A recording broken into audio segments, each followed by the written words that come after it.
This is my dad and stepmom's dining table, which has been around for as long as I can remember, but last Christmas, I noticed a problem with it.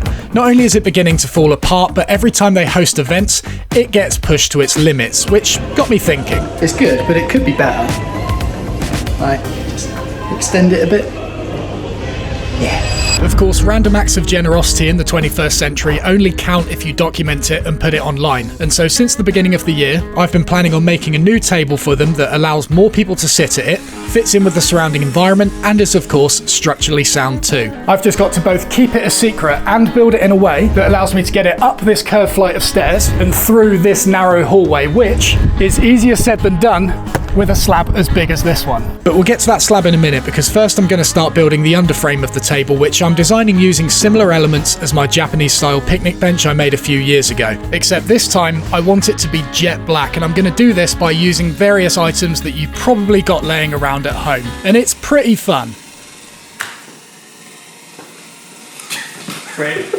Now this reaction only works with certain types of wood, and in my case there was no better option than oak. Now those of you in the UK may not know this, but most of the oak you're buying from Sawmills either comes from the US or Europe, which is fine and all, but if you consider the expense of shipping it here, the carbon footprint this creates, and the amount of unmanaged woodlands we have in the UK that could be put towards growing local timber, you start to wonder why English grown timber isn't the default option for us, which is where charities like Woodland Heritage come in. Shortly after coming to the realisation that our family dining table is subpar, I organised a trip to Whitney Sawmills in Herefordshire to meet with John and Dermot to see what they could do to help me source some truly unique material. And while I'm there, educate me about how managed woodlands actually work. Yeah, so this is Whitney wood that we're walking up towards. As you'll see when we head up there, some of the woodland that's productive was coppiced, and some of it will be thinned and has been thinned, and some of that timber will come down to the sawmill to be turned into, you know, beautiful objects, amazing buildings. And there's so many positive things you can look at. We're constantly being shown imagery of deforestation around the world, habitats being destroyed, and increases in greenhouse gases. And even though I'm in an industry that predominantly uses wood, it's still relatively easy to think of forestry, logging, felling, whatever you want to call it, as a negative thing. Obviously, woodlands have existed for millions of years. Why has management sort of changed that now? I think a lot of people would think about forestry as clear felling, where you come through and you cut down the woodland, you know, at the ankles, and you do it in huge quantities.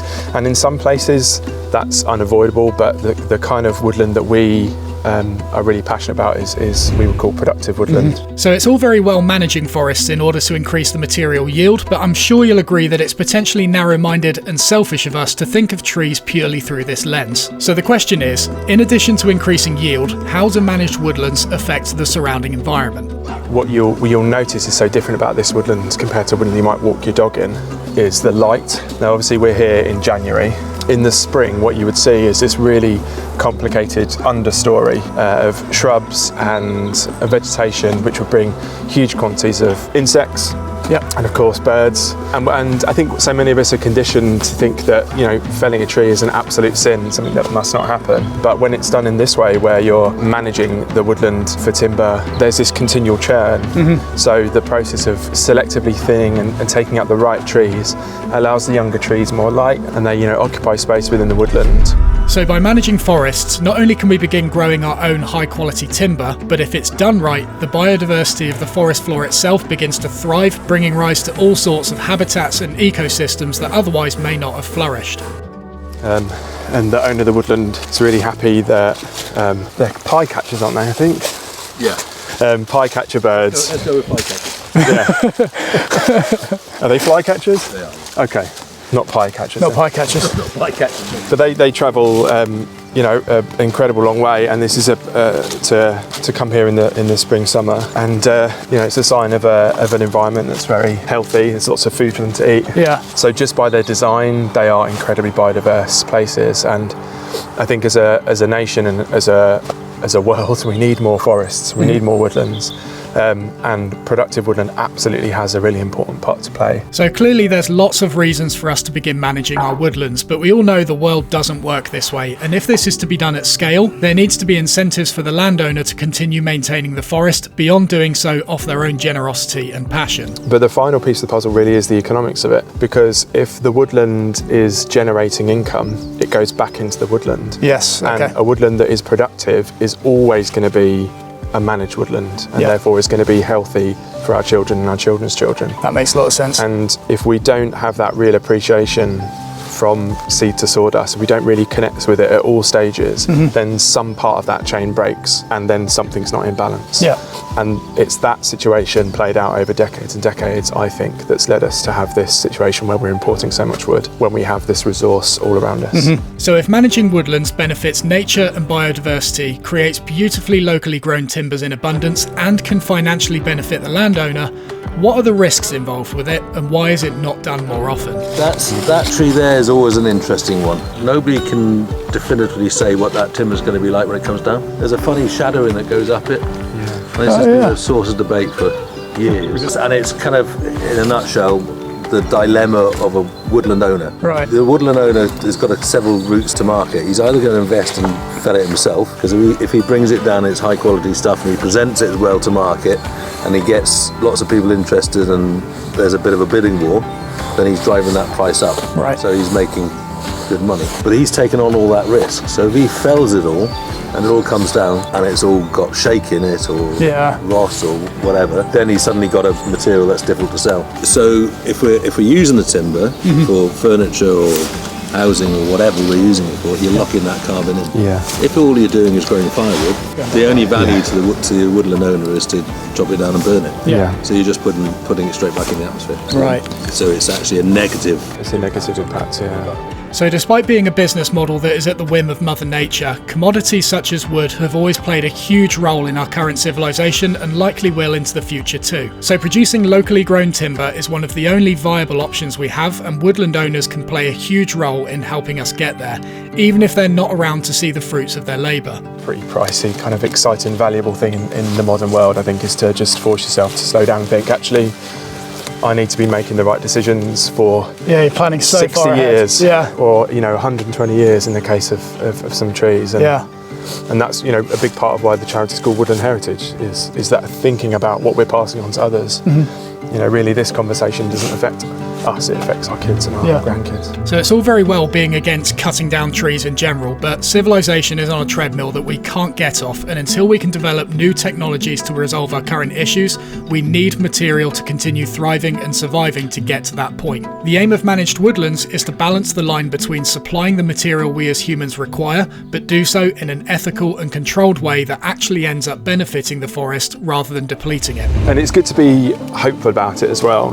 People my age and younger, there's a certain amount of fear about the future and a fear about our environment in the future. And joining a charity like Woodland Heritage is doing something about it, but there are things that you can do. You can find productive woodlands near you, you can get involved. If you make things out of wood, find homegrown timber, make best mates with your local sawmill. It's a practical step you can take, and I think if you're feeling worried about the future, doing something practical is always pretty good as well. So after learning more about how managed woodlands work, Dermot, the owner of Whitney Sawmills, showed us how the trees are processed and dried in preparation to be used as material. We've got an extended cut of this tour and the entire forest walk posted on the second channel if you're interested, but just before leaving, we went to take a look at the slab of material that they had put aside for me to use as the top of this dining table.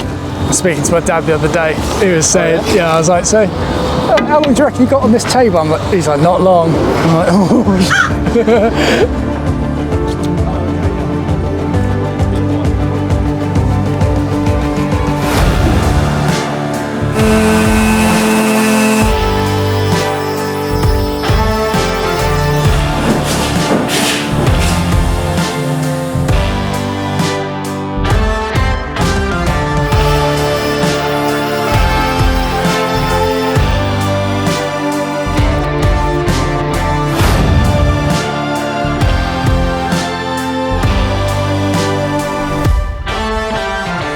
This huge slab of wood is called Cedar of Lebanon and was felled just a few miles down the road from the sawmill, and I think the fact you can pinpoint the exact estate this came from adds a huge amount of value and sentimentality to something that already has beauty and functionality going for it. So before we get this thing installed, let me just say a few things. Firstly, if you want to know a little bit more about the design and the construction of this thing, I've got a extended, slightly more detailed cut of this project appearing in the top corner now, where you can learn a little bit more about this build should you want to build it yourself. And speaking of which, if you are interested in building this thing yourself, I've got plans in both metric and imperial available in the description below. And finally, as a thank you to Woodland Heritage, we're now selling English walnut and London plain marking knives, with £10 of every sale going to the charity.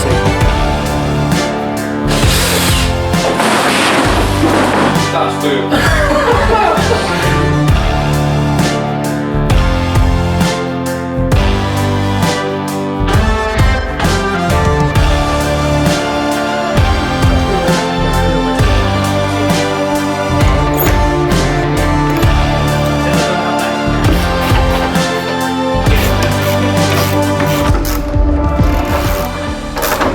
We're in. And with all that done, it was just a case of waiting around for them to arrive. Happy late birthday. You are kidding me. Happy late birthday. Oh, we broke the drawer yesterday. Oh, do you know what? I got here and I saw it propped up. I was like, thank you. We got here in time. Thank you so much to Woodland Heritage for sponsoring this video. If you want to find out a little bit more about what they do, this project in general, or the special marking knives we've now got on sale, you'll find links to everything in the description below. Thank you for watching.